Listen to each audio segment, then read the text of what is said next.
I think that the time has come.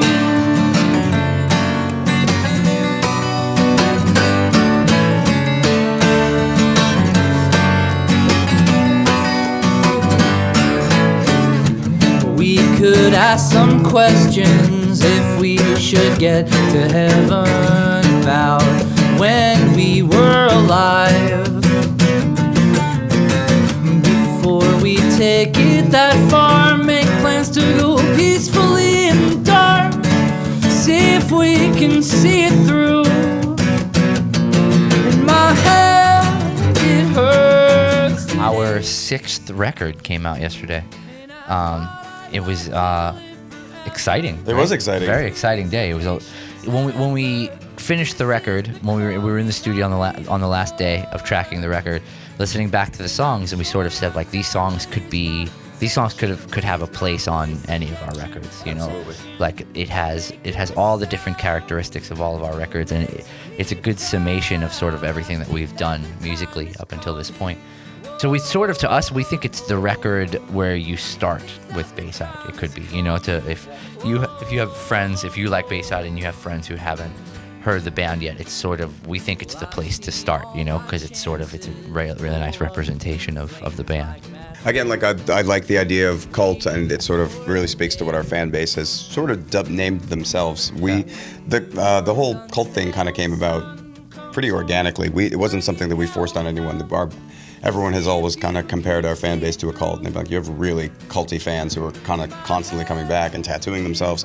So something that we sort of adopted. And again, this being a record that, as a summation of us, is kind of something for the fans. And a lot of the stuff that we've done leading up to this record has directly included the fans as well. Like we've done contests where we're having the fans cover the music before it comes out. We've had sort of fans designing picks for us. And it's, you know, again, it's kind of really tying in the idea that this is not just that we, even as a band, are part of something bigger that we belong to, which is really cool. I got a Bayside tattoo. I'm a member of the cult. Me too.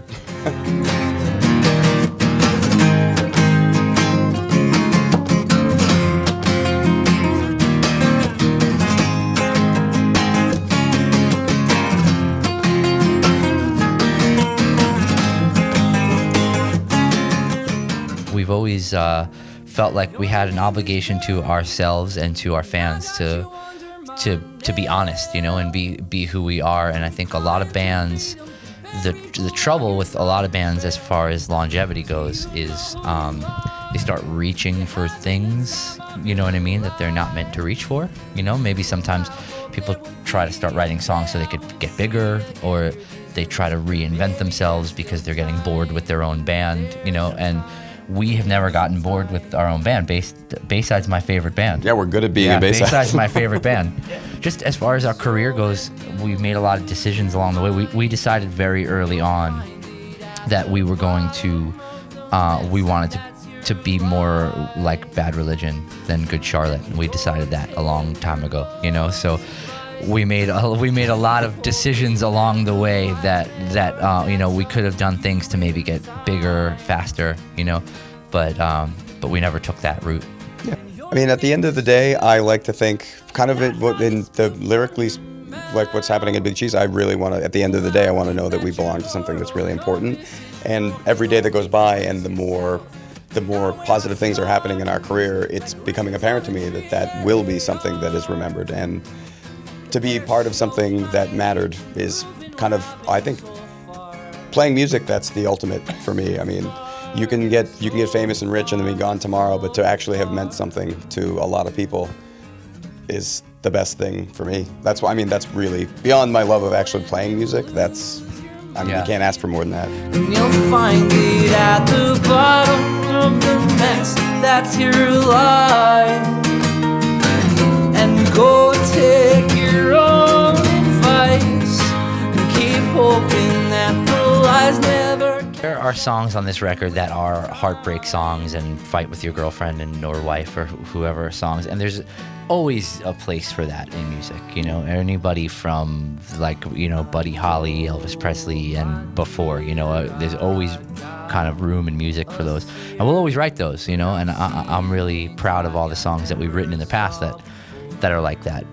But definitely with growing older with this record, it took on some much bigger topics, like kind of more like life in general, life and death, really, you know. And I thought a lot about sort of my legacy, not only in this band, not only as a musician, but as a man, you know. And that's sort of that's something that you're not thinking about when you're 19 years old making your first record. I lost my grandfather this year, and I lost my stepfather as well, and I also became a father all within the span of a few months.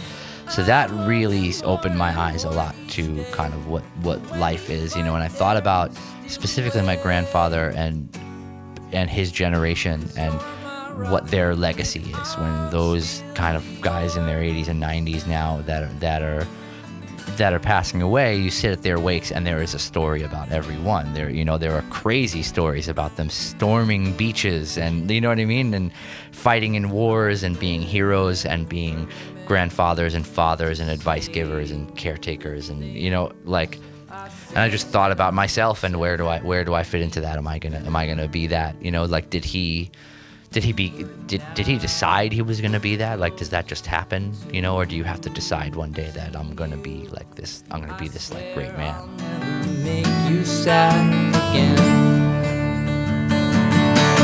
And I'm not afraid to say I think you're wrong, to think we're through. Don't throw away our lives. Hey, we're Bayside, and you're watching Baeblemusic.